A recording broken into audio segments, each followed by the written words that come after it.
there, it's Melissa, and I'm finally back. I've had some personal circumstances which have meant that there's been no time to create. One of my children has been unwell, but she's better now. So I made this. It was meant to go up last week at some stage, but it didn't because she got unwell and then I got unwell.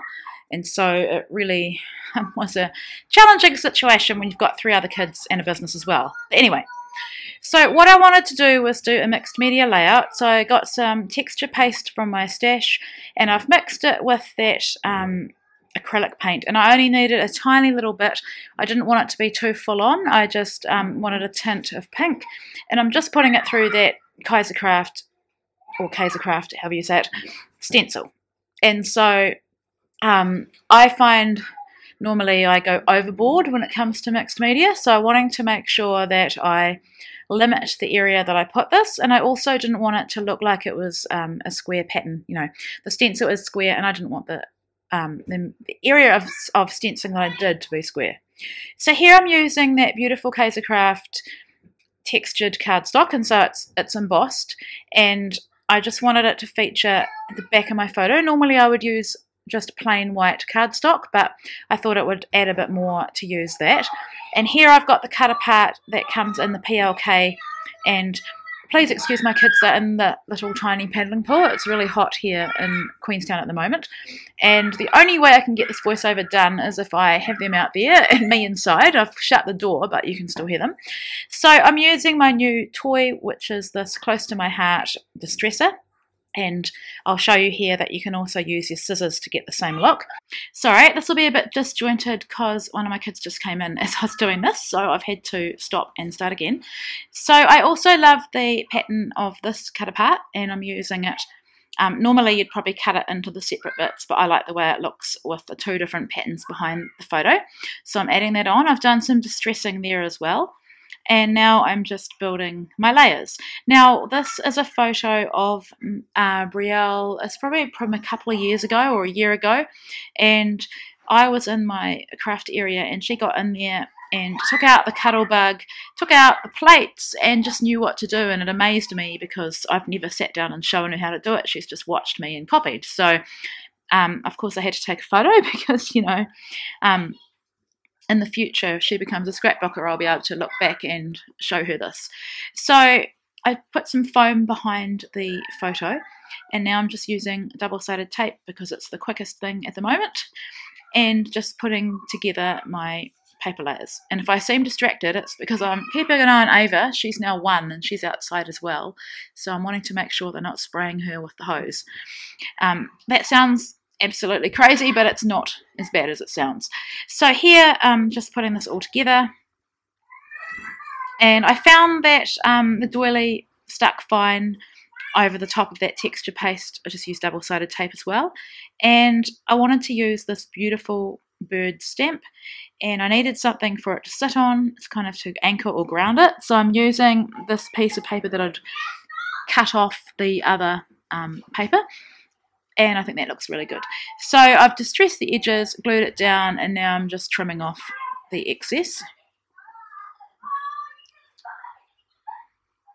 And just working out where I want that bird. And then I'm using my eraser just to go over the stamp, and it's a good way to prep the stamp before you use it for the first time. And I'm using some black StazOn ink, and I did think about just stamping it directly on my background, but you know, I've done a lot of work on there already, so I just did a test on a piece of cardstock. I love how that looks. I may even cut that out and use it on something else. And then so here I'm inking again and stamping, and I'm loving that little bird on that little piece of paper. So now I've got the chipboard, and I'm just wanting to put some chipboard on. And I found, I don't know if anyone else has found this, but when I've lifted them off the sheet, the backing, the sticky backing has come away. But it's actually quite handy anyway because you can reposition them, and then you just had to add some liquid adhesive. So that flower at the bottom has come off fine, and I think this one here, I did think about putting that in the corner, but then it felt like it was too much, having a floral in each corner. So I've gone with that beautiful little heart. And now I'm going through the ephemera pack, and I've sped this bit up because I want you to see my full process, rather than me cutting it out. I'm just going through and working out what looks good where. I love that little beautiful label, and also that, I think it says Sweet Memories on that banner piece. And because when I printed these photos, I printed them, I would have done I think a 4x4 square and then these two little ones, and rather than trim them separately, I've left them together, and so I quite like the way something looks between them.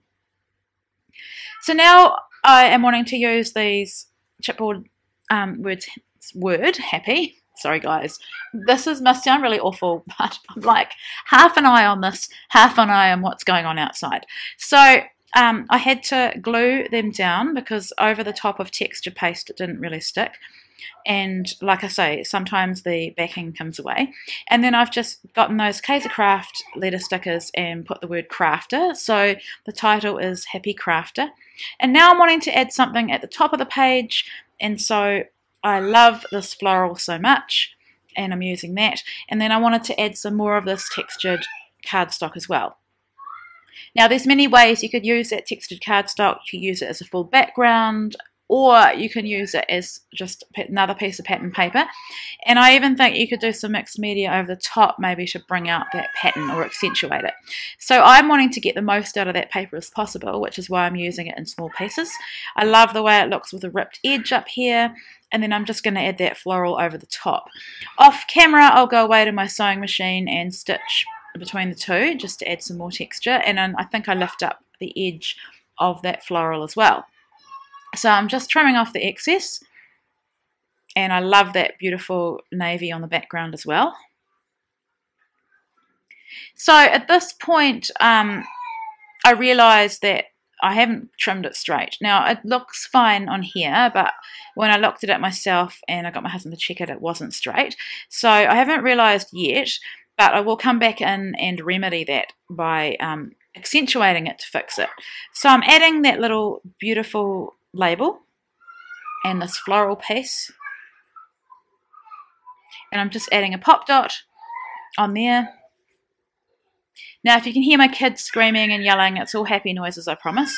They've got the hose and the paddling pool and a plastic slide. And then I wanted to include another one of the beautiful flare badges, and I just love the way that one looks under my title, and so I've added that. I've noticed in my crafting, I've mentioned this before, that I'm really right dominant, so I'll put everything on the right, especially the photo. So I must say that with this one, I'm proud of myself for not putting the photo on the right. I've done sort of off center left and then put my title on the right. So I guess with my style, there's always something on the right. And so here I'm adding my journaling, and I'm using a silver pen because I thought that black would just be a bit too full on. And so I'm just saying exactly what I told you, that I was in my room and then I looked across and she was doing this, and she seemed to know what she was doing. And actually, while we're talking about her and scrapbooking, I've noticed that she's actually has been talking about scrapbooking lately. I've never noticed her say it before. It's just, I guess, something that my kids know that I always do, and they just probably take it for granted that I do it. But I do find it interesting when they start to use the terms for the first time. So I've gone with that fine and dandy banner in the middle there instead of the one that I had before. And here I am now fixing that unevenness, I guess, by accentuating it, by putting that triangle of blue.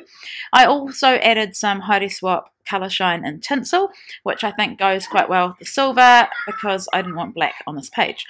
And so here I'm just lifting up the edges of that floral and also the blue, and I think that goes nicely with the distressed edges on the other pattern paper. So yeah, I'm nearly done. I'm just adding this little heart, I guess it's a flag.